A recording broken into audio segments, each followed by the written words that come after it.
Okay, சரி பிள்ளைகள். So அடுத்ததாக நம்ம பார்க்க போறது வந்துட்டு 2015ஆம் ஆண்டுக்கான 16வது கேள்வியை பார்ப்போம். ஸோ 2015ஆம் ஆண்டு 16வது கேள்வி. ஸோ அதுல நமக்கு என்ன சொல்றாங்கிறத பத்தி பார்ப்போம். அதுல பார்த்தோம்னு சொன்னா, மென்னமிலமான எச்சையையும் அதன் சோடியம் உப்பான எண்ணெயையும் கொண்டுள்ள கரைசலின் பிஹெச் பெருமானம் ஏ ஆகும். ஸோ இங்க வந்துட்டு ஒரு கரைசல் ஒன்று இருக்குதாம். யாருன்னு சொன்னா எச்ஏயும் அதே மாதிரி என்ஏயும் இருக்குதாம். ஸோ இது எவ்வகையான ஒரு கரைசல் நம்ம தெரியும், ஒரு தாங்கல் கரைசல். ஏன்னு சொன்னா இது ஒரு மென்னமில வன்கார உப்பு இருக்குது. அப்போ ஒரு மென்னமில வன்கார உப்பு இருக்கிற கரைசல் ஒரு தாங்கல் கரைசலாக இருக்கும். அதே மாதிரி வந்துட்டு ஒரு மென்மூலம் NH3ங்கிற ஒரு மென்மூலம் மென்னமில வண்ணமில உப்பு இருக்குதுன்னா சரியா, ஒரு மென்மூல வண்ணமில உப்பு. நீங்க வந்துட்டு ஒரு மென்னமில வன்கார உப்பு. சோ இப்படியான இரண்டு கரைசல்களையும் நம்ம பொதுவாக வந்துட்டு தாங்கல் கரைசல்கள் அப்படின்னு சொல்லுவோம். சரியா, ரைட். சோ இப்படி இருக்கிற ஒரு தாங்கல் கரைசல் என்ன செய்யறாங்கன்னா அந்த தாங்கல் கரைசலுடைய பிஹெச் பெருமானம் ஏ என்று சொல்றாங்க. ஓகே, இப்ப நம்ம ஆல்ரெடி நம்ம பார்த்திருப்போம் நியமிப்புல வண்ணமில வன்கார நியமிப்பு பார்த்திருப்போம். அதே மாதிரி வண்ணமில மென்கார நியமிப்பு பார்த்திருப்போம். அதே மாதிரி மென்மூல வண்ணமில நியமிப்பு பார்த்திருப்போம். சரி, அப்படி நிறைய நியமிப்புகள் பார்த்திருக்கிற சந்தர்ப்பத்துல இந்த தாங்கல் கரைசல்கள் சம்பந்தமான விஷயத்துல பிஹெச் நம்ம அளக்கிறதுக்கு ஒரு ஈக்குவேஷன் ஒன்று பார்த்திருப்போம் பிள்ளைகள். பிஹெச் சமன் PKA. சரியா, அதாவது நான் இந்த அமிலத்திட கன்செப்டுக்கு சொல்றேன். சரிதானே? சோ இந்த அமிலம் அதாவது மென்னமிலம் பிளஸ் மென்னமில வன்கார உப்பாக இருந்தால் அதனுடைய பிஹெச்சுக்கு நம்ம ஒரு கோவை ஒன்று பார்த்திருப்போம். பிஹெச் சமன் PKA பிளஸ் log 10 உப்பினுடைய செறிவுக்கு அமிலத்தினுடைய செறிவு அப்படின்னு சொல்லி பார்த்திருப்போம். சரியா, ரைட். சோ உப்பின் கீழ் அமிலம் அப்படின்னு சொல்லி பார்த்திருப்போம். ரைட். இந்த ஈக்குவேஷனை வச்சு நம்ம நிறைய கேள்விகளும் செஞ்சிருப்போம். ரைட்.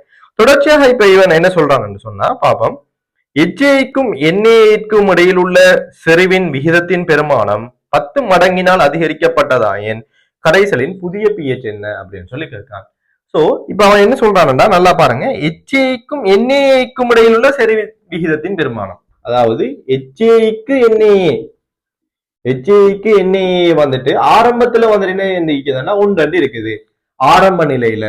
இப்ப நமக்கு என்ன செய்யறாங்கன்னா எச்ஏக்கு என்ஏனுடைய அந்த விகிதத்தின் பெருமானம் 10ஆக மாறுகின்ற வகையில் நமக்கு என்ன செய்யறான்டா நம்ம கரைசல் ஆக்கி ஏதோ ஒரு செட்டப் ஒன்று செஞ்சு என்ன செய்யறான்டா செறிவின் விகிதத்தின் பெருமானம் 10 மடங்கினால் அதிகரிக்கப்பட வைக்குது. சோ இவ 2 பேருக்கும் இடையில இருக்கிற அந்த விகிதத்தின் பெருமானம் 10 மடங்கால் அதிகரிக்கப்படுகிறது.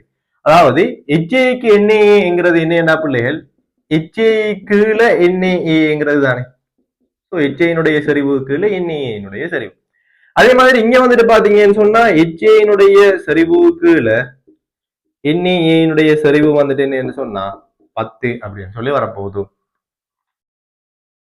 ரைட். ஆகவே இப்ப நம்ம பார்ப்போம், எச்ஏ கீழே என்ஏங்கிற அந்த விகிதத்தின் பெருமானம் 10 மடங்கால அதிகரிக்கப்பட்டதன் பிறகு கரைசலினுடைய பிஹெச் என்ன அப்படின்னு சொல்லி கேட்காங்க. ஆரம்பத்துல எச்ஏக்கு என்ஏ 1 மடங்குல இருக்கிற சந்தர்ப்பத்துல பிஹெச் வந்துட்டு அவன் என்ன சொல்றான்னா ஏ என்று சொல்றான். சோ அதை நான் வந்துட்டு வேறையாக எழுதுறேன் பிள்ளைகள்.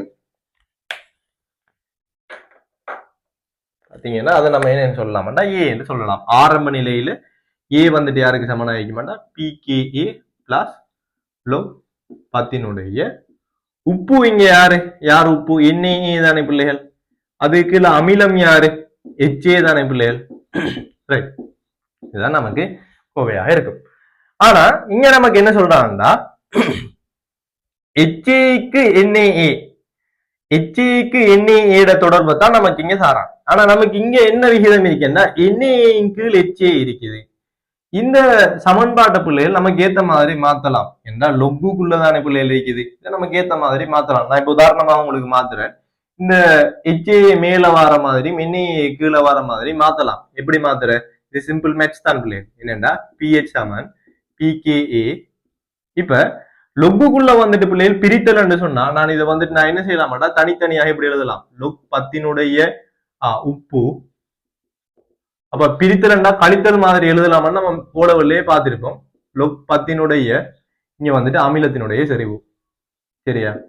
இப்ப பொதுவாக டோட்டலாக மைனஸ பொதுவா எடுத்துட்டோம்டா, இவங்க எல்லாருக்குமே மைனஸ பொதுவா எடுத்துட்டோம்னா இப்ப எனக்கு என்ன வரப்போகுதுண்டா சமன் pKa மைனஸ் log 10. இப்ப எனக்கு என்ன வருமாண்டா அமிலத்தின் கீழ் உப்பண்டு எழுதலாம். அமிலத்தின் கீழ் உப்பண்டு எழுதலாம்.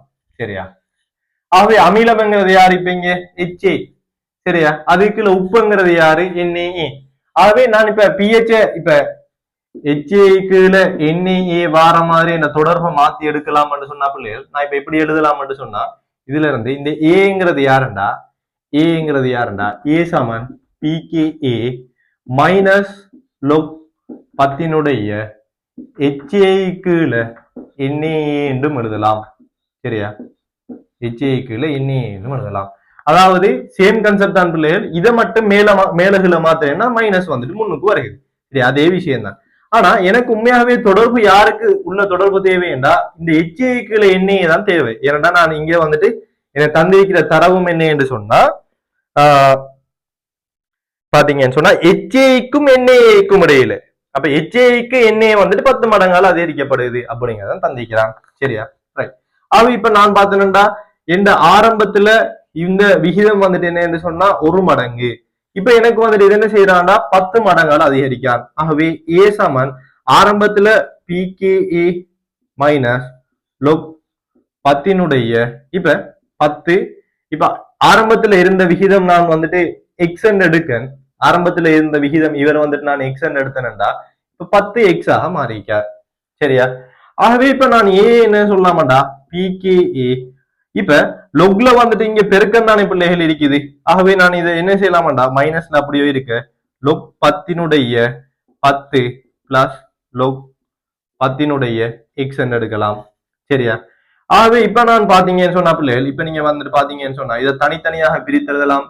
pKa minus log 10 x minus log 10 அப்படின்னு எழுதலாம். என்ன தெரியும் புதிய pH தானே இப்ப எனக்கு தேவை. சோ இது 10 மடங்கு ஆயினோடனே pH A இருக்காது. இது 1 மடங்காக இருக்கின்ற சந்தர்ப்பத்துல தான் pH A இருக்கும். இப்ப 10 மடங்காகின சந்தர்ப்பத்துல எனக்கு தெரியாது pH என்ன இருக்குங்கிறது தெரியாது. ஆகவே இது pH நான் கண்டுபிடிக்க வேண்டிய pH. சரியா? சோ எனக்கு ஆல்ரெடி தெரியும் pKa மைனஸ் log 10 x தான் வந்துட்டு யாருண்டா A என்று தெரியும் இந்த சமன்பாட்டின் அடிப்படையில. சரியா? So pKa minus log 10 x வந்துட்டு A என்று தெரிஞ்சா log 10 வந்துட்டு 1 பிள்ளைகள். சோ A மைனஸ் 1 என்று வரப்போகுது புதிய pH. சோ புதிய pH நமக்கு என்ன வரப்போகுது A மைனஸ் 1 என்று வரப்போகுது. ஆகவே நமக்கு ஃபர்ஸ்ட் ஆன்சராக இருக்கும். First answer. சரியா? இது சிம்பிளான விஷயம் தான் பிள்ளைகள். இந்த சமன்பாட்டை இப்படியே மாத்தலாம்ங்கிற விஷயம் தெரிஞ்சிருந்தா சரி. சோ pH வந்துட்டு நார்மலாக நம்ம பார்க்கிறது log pH சமன் pKa பிளஸ் log 10 உப்பின் கீழ் அமிலம் அப்படின்னு சொல்லி பார்ப்போம். சரியா? log 10 உப்பின் கீழ் அமிலம் என்று பார்ப்போம்.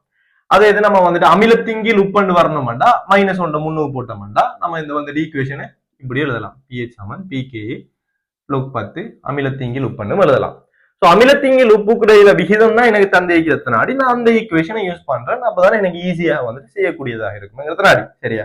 அப்ப எனக்கு தொடர்ச்சியாக நான் பார்த்தேன்னா ஆரம்பத்துல ஃபர்ஸ்டுக்கு இருந்த pH வந்துட்டு A என்று சொல்றான். x மடங்காக இருக்கிற சந்தர்ப்பத்துல இப்ப வந்துட்டு 10x ஆக மாறுகின்ற போது pH என்னங்கிறது தான் எனக்கு கேள்வி. ஆகவே நான் வந்துட்டு கண்டுபிடிக்கேன் pH வந்துட்டு A மைனஸ் 1 அப்படின்னு சொல்லி வருகிறது. சரியா? ஒரு நல்ல கேள்வி என்றும் பட் நமக்கு பேசிக்கான விஷயம் தெரிஞ்சிருந்தாலே நம்ம தொடர்ச்சியாக செய்யக்கூடியதாக இருக்கும். சோ அடுத்த கேள்வியை பார்ப்போம் பிள்ளைகள்.